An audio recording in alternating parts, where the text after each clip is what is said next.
the 42nd staging of IRAWMA. All right? Yes. So, now with that being said, ladies and gentlemen, without further ado, let me introduce to you one of our honorees. Let me get this correct for you guys, because this brother is no stranger to South Florida audience. And when I say South Florida audience, I do mean South Florida audience, meaning Mr. Rollen is one of the artists that remain consistent and true to the business of entertainment. Ladies and gentlemen, I have the privilege of working closely with this brother in past time, and I can tell you this much, that he is a no-nonsense kind of guy when it comes on to the business of entertainment. Yes. So, before we get to that, let me put this in check for you. I would want you to put your hands together like I am and welcome my special guest, Mr. Rollen. Welcome, my brother. Welcome, TC. Good to see you. Good to see you again, man. And of course, it's good to know that IRAWMA has seen it fit to give you your flowers while you're still here. You know, that is so true. You know what I mean? Really, truly appreciate it. And to be quite honest with you, it's been a very, very, very long time, because I started out from 1957. Whoa. Very long. You don't even look it. You don't even look it. No, but my brother and I started out with Veer John's opportunity out in Kingston, Jamaica. At the time, we were working with people like Millie Small, Jackie Edwards, Owen Gray, Derek Morgan. Derek Hart was there, but he was with a guy named Sang, and they sang as Harriet and Sang. There was Alton and Eddie. And Higgs and Wilson Blues Busters, you know, people like that. So, you know, it's been a very, very long time, and it was a lot of fun, you know. Yes. And club lasted for 67 years. Wow, 67 years. I've been doing this, yeah. Wow, that's a mighty long time.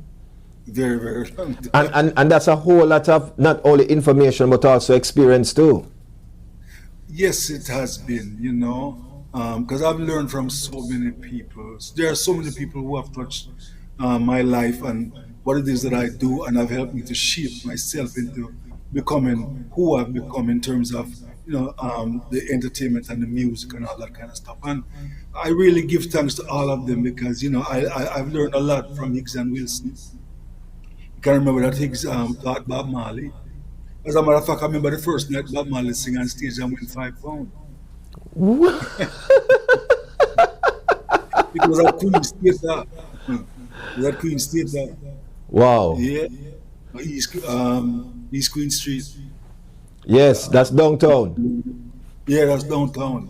You know? Wow. And I remember the first night John Old sing on stage at Majestic, Maxwell Avenue and Spanish Town Road. He won 5 pounds a night, and him sing a Johnny Ace song called Never Let Me Go. Wow. Yeah, the night he was shy, he didn't want to go sing that to push him out on the stage. And he won the night too. So, but there's so many people that have shaped my experience and my life. And, you know, I really, you know, they're going to get a part of this award with me, because they have contributed so much to my development, and I truly don't want to forget them. That includes also my brother, who he and I started out together in Opportunity Hour. And I can say this, that, you know, you have gone through all the changes that the entertainment fraternity in Jamaica has gone through, from the days of the ska to the rocksteady to the reggae to the roots and culture to the dancehall to where it is, the lovers rock. You have gone through it all, so it's fair to say that you are truly a pioneer in this business, man. Oh yeah, oh yeah, oh yeah, sincerely so. I remember when Chris Blackwell wanted to take my brother and I to England after we won All Ireland champion. All Island champion winners in Jamaica at the time. And it was in the Star, September 1959. There were Higgs and Wilson, a young man named Sigourney Wesley, and my brother and I. And Chris Blackwell wanted to take us to England, but my mother said I was too young because at the time I was about 7 years old. And she said she cannot allow her child to go to England. So they took Millie Small and Jackie Edwards at the time. But we remained in Jamaica and we, performed in every theater in Kingston and throughout the rest of the islands because that was what went with being all island champion. You get the opportunities to perform all across the island. And Yes. so we did all of that. And we were Carib Christmas Man and Regal, Odeon. I don't even think they have Odeon anymore. Or Regal. Carib is still there. But yeah, we performed all the theaters and we started doing all the hotel circuits. Like we did Flamingo, that used to be a half Tree Road. We did Glass Bucket, that Yes. became VIP after a while. And we did Club Havana, which is out in Rockfort, um, and Sombrero, and all those clubs throughout Kingston because we would, perform there like 3, 4 nights a week. We'd go there and perform and things like that. Tony Gregory used to be there performing sometimes and things like that. But it was big fun at that time. I can tell you that some of those places there's different places there now. You Right, know, exactly. yeah. But it is for us. I remember with the whole competition thing where a lot of artists in Jamaica got their break. So we see Rising Star today, but before Rising Star and the Exactly. Magnum thing, there was the Taste is Talent Exactly. before Right. that, and then before Right. that there was that one that you're talking about. Veer John's Opportunity Hour. Yes. Yes, that is. He's the Ed Sullivan of Jamaican entertainment and popular Wow. music because he started in the 50s, man. Yes. And then you had all the people that I told you about. You had Dabby Dobson passed through there. You understand? Yes. Um, you had Alton Ellis, Eddie Perkins. You had, as a matter of fact, after Derek Harriott left, Sang, because he's a singer, that Chinese fella named Sang. It was Sang and Harriet.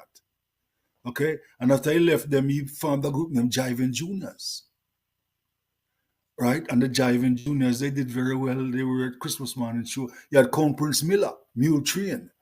He went to England also and did very well. And you had Winston Samuels, the Mr. Fix It man. But before he was a singer, he was an acrobat. Oh, what? Yes, Winston Samuels. He was an acrobat of Virgins. Wow. Yeah, Mr. Fix It. So Yeah. when you look into that, I can tell that back then there was a lot of migrating going on, and a lot of the Right. artists used to migrate, especially to England at the Exactly. time. And Exactly. but at least when they migrated, they took the culture, the art with them, Yeah. and they were And they were still some of the first recording. ones to do so. Yes. Honestly. Yes, Yes. Because then they used to call the music blue beat music. Blue Beat. Blue beat. You Wow. understand? In England. You know. Yes. And that's how it really got started. Then you had some Jamaican brothers named Palmer. Palmer. They were England and they started Palmer Records. That become a good, well That established became Jet label. Star. That became Yeah. Jet Star. Okay. And so then there was Trojan. Trojan. The first recording I did is still now being distributed by Trojan. Well, not the Wow. first recording, not the first I did, but the first release, singularly, was a song named mm, Whisper a Little Prayer. Okay, Trojan still have it up now. But the first actual recording I did was 1965 with JJ Records down Orange Street. Um, Milton and I did that recording there, and then we went on from there and did other things with a variety of different groups. As a matter of fact, one time I was auditioning for the Techniques. I was with a group called the Progressions. You know, didn't make it with the Techniques because my voice. They were looking for like impressions kind of sound, with Curtis Mayfield type of sound. But Yes. my voice was more like a Drifters type of sound. Okay. So they went with Pat Kelly. You know, no, Okay. That was the yeah, techniques. the Techniques. Okay, Right. then I eventually wound up with a group now after the Progressions called the Emotions that Maxi Romeo was with. So when Oh. Maxi left the group, I became the lead singer of that group, and we did several recordings. Um, for Lloyd Matador, and a few members of that group left the island and came here, and then now I went back to Lloyd Matador, and we did um, Repatriation is a much, which was a monster international hit for me. A big, big, big, big song. Repatriation is a must. Um, and there were about 6 versions of that song. And I think Hugh Roy Jr. did a DJ version of that song too. That was very good. And then after that, I did All That Glitters Is Not Gold, another big one for me. But Dennis Brown did background vocals for me on All That Glitters Is Not Gold. And so it was really, really a big song. And there were several others after that. But those are some of the earlier days. As a matter of fact, I did some recordings with Dennis Al Capone for Keith Hudson and Another China great Smith. singer, right? Yeah. Dennis Al Capone was a DJ. As Yeah. a matter of fact, he did Spanish Amiga. He did Teacher Teacher, beg you ring the bell. And, he did so many. He did a whole lot of DJ songs. With Duke Reed, he did a whole lot of songs too. And several, Studio One, a whole lot of other people. But we did, together for Hudson, we did You Are Come Bad Harvest and Zaka Zaza. You know. And China Smith and Earl China Smith used to play guitar with Bob. We used to do a lot of recordings because I played some instruments. I went to school for that in Rallington Town, Kingston. So he and I used to arrange a lot of songs for Keith, like Big Bad Boy, um, Riot, songs like that. Um, Even the S90 Skank Rhythm, the Big Youth was on and thing, you know. Big Youth song wasn't the first song to be on that rhythm. There were several other songs there, but he came with the X90 song and became very successful and at the time. So we did quite a bit of work with them there during that time. So you do you think that for you to be in the business this long, we should have seen a record label, a label called the Rollen label. No, well, I've had several labels. You had? Tell us Yeah, man. about it, man. Okay, my first label that I did was Philadelphia Reggae Sound, because when I migrated to Philadelphia, from Jamaica, I went to Philadelphia and was talking with Gamble and Huff.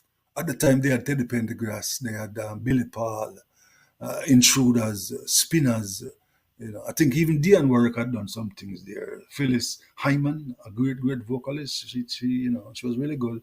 And Lou Rawls, everybody was there. So I started talking to them about doing some recordings and things like that. And they told me that, well, I have a Jamaican accent.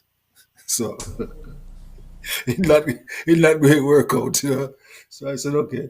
So I found my own group now. And I started touring a lot of the East Coast. But I must tell you, TC, that, um, we started doing the college campus tours. And when we went on the college campuses now, we introduced reggae to thousands and thousands, this was before Bob, thousands and thousands of people who never hear reggae before. About to ask you And that now, what was that challenge like? Because that was one of the market that Bob Marley didn't even tap into the way he wanted to tap into it, because it was such a market where they weren't receptive that much yet to the culture, reggae. No, no, because here's the thing, because I'm talking about 74, at the end of 74, 75. I'm doing these things, So when we get on the campuses now and we playing flex, the young people, the rhythm is going one way and their bodies are going the other way. They still do. Yeah, because the beat is a block beat, they can think them can't sync up with the rhythm. Yes. But nonetheless, they're having a good time. You understand? So I am on stage singing, I have my band playing, but I am laughing, because I enjoy seeing them going the other way and the music going there. It's out of sync, but still they're having a good time. You understand? And I'm like, wow, look at this. I'm talking about thousands and thousands of people, young people and thing. But that is how the music spread throughout the country because the youth, the young people, they gravitated towards the rhythm. And at the time, it was conscious music, because back then it was a Rasta vibes thing. And they really, really, really got into it. That I see some white youth start twist up them head and say Rasta. You understand? And it was a one love vibes and it was really, really cool, you know? And I felt comfortable because I said, all right, them embrace this thing and we start move on to different campuses and playing and thing and the whole East Coast, you know what I mean? And continue with the music and things. So we really paved the way because it was Definitely. there after Bob came to Philly and was performing at a club near Bijou Cafe. And that time Peter did leave. And Bonnie said, him nah take no Iron Bird. So Joe Higgs was touring with him. But Joe Higgs was my mentor from I was a little youth. I wanted to be after I win All Island champion. He was the first one teach me how to really hold pitch and them things, you understand? Which he was Bob's teacher too. So when Yeah. it was a reunion with the family, because Tyrone down here play keyboard for Bob and thing, but I know Tiny from Tyrone from Ipe Boys, because I used to play in Ipe Boys, me and Robbie Shakespeare. As a matter of fact, the first band Robbie played, and me and him start in Ipe Boys, and then we leave from there and go youth professional, and then we start tours. As a matter of fact, I remember when Robbie first meet Sly, because we were playing over Evil People and Sly were playing next door over Tit for Tat. And Tota, we played in a circle now. Come say, boy, a nice drummer play over there, But we never like him say that still, because we have Ben Bo as our drummer. And Ben Bo play good. So when him come tell me, say, boy, a good drum over there, so me think say, Ben Bo might have the feel like a way, you understand? But Ben Bo cool. So Robbie say, come Rollins, come over listen to Slide. I light box and Slide in a play. So me and Robbie go over there, go listen to them and thing. And when I I come back, parked come say, some We Robbie, the People at the time. That yeah, later man. formed We the People. It wasn't We the People at the time. Okay. It was But it was but skin it was skin flesh and bones, I think it was. okay. Yeah, And okay. yeah. But Lie did play Sly play drum with Lie, Yeah. But Robbie would stop telling T for Sly from Lie there. Yeah.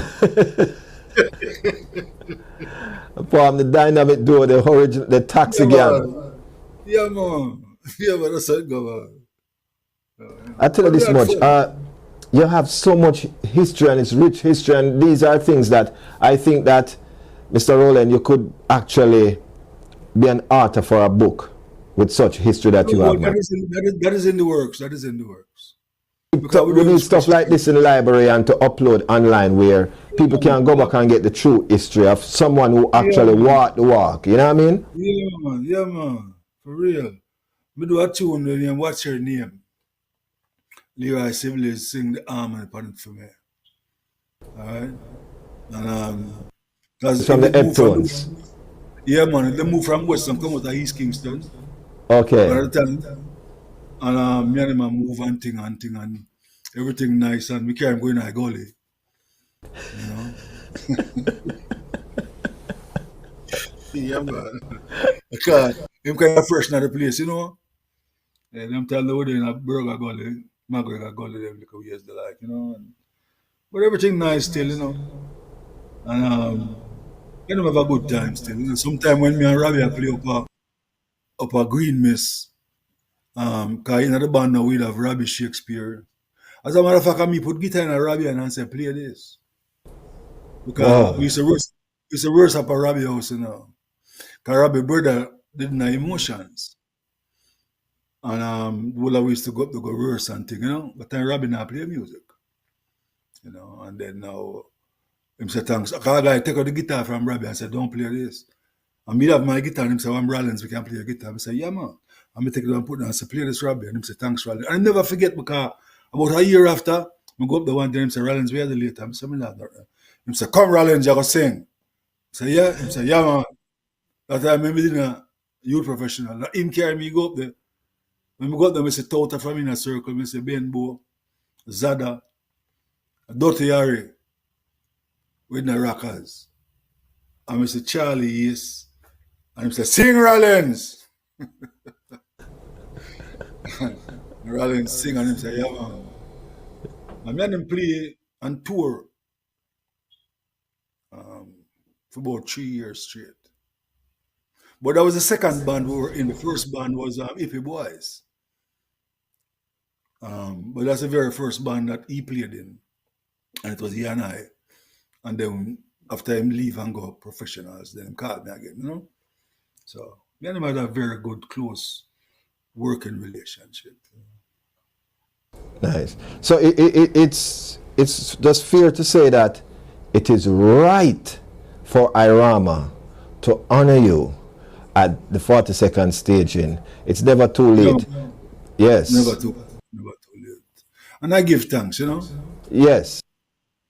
Respect that, because with a man like you, if you and I weren't having this reasoning right now, the masses out there that's watching and listening would have not know this history, rich history, coming from you. And not only that, also that you have rubbed shoulder with many of the greats that have come through the pipeline, some who are with us and some who are even not with us today. You know what I mean? So I am honored to have you on my show today, someone who have been there and done that. You have paved the way for musicians and singers and songwriters today, Mr. Rollen. No, that's true because, it's just so many things, that, I've been involved with and I've done over time, and even my good friend Dennis, 'cause me and Dennis did a whole lot of things together, performed together, and several different programs. And again, like I said, I even did over one of his songs that went number one. He had a song on the same session that I recorded, All That Glitters, the same session he sang background vocals, and that's when he recorded his first number one song, which was Baby Don't Do It, and he also did Things in Life on that session too. But Baby Don't Do It became number one. We had other songs before, but never a number one till Baby Don't Do It, which was done Okay. 1971 for Light Matador. He had songs like No Man is an Island and those songs, but they never went number one. I thought that came out on maybe his first album, one of his first album. Which For song? Joe, what was it for Joe Gibbs? No Man is an Island. No, it was Coxon. Studio That's One. Okay. Yes, Studio One. Thank It was a you, very man. popular song, but it was not number one song. The first number one song he did was Baby Don't Do It. But then I liked the other song he did that day, which was Things in Life. Yes. And I told him, I said, I like that tune, maybe one day I'll touch it, And eventually when I did it, went number one. So, I love that. it's a whole lot, Audley Rollen, ladies and gentlemen, my special guest. Mr. Rollen, I want to say thank you so very much for being here with me today and sharing this life experience with us. Yes. And I do wish you many more, and hopefully by the end of 2025 going into 26 we can see a novel come out with you as the Yeah, author. yeah, yeah, because it's a wealth of information that needs to be shared. You know, so we're Looking working on forward it. to see you on the red carpet this next week Sunday. All right. Looking forward to see you too. All right, thanks. God All bless right. you. Congratulations on the nominee again. Yes, thank you so much. All right. Ladies and gentlemen, that is our honoree, Mr. Audley Rollen, and a veteran in his own rights. Love and respect, my brother. We'll be right back after these messages.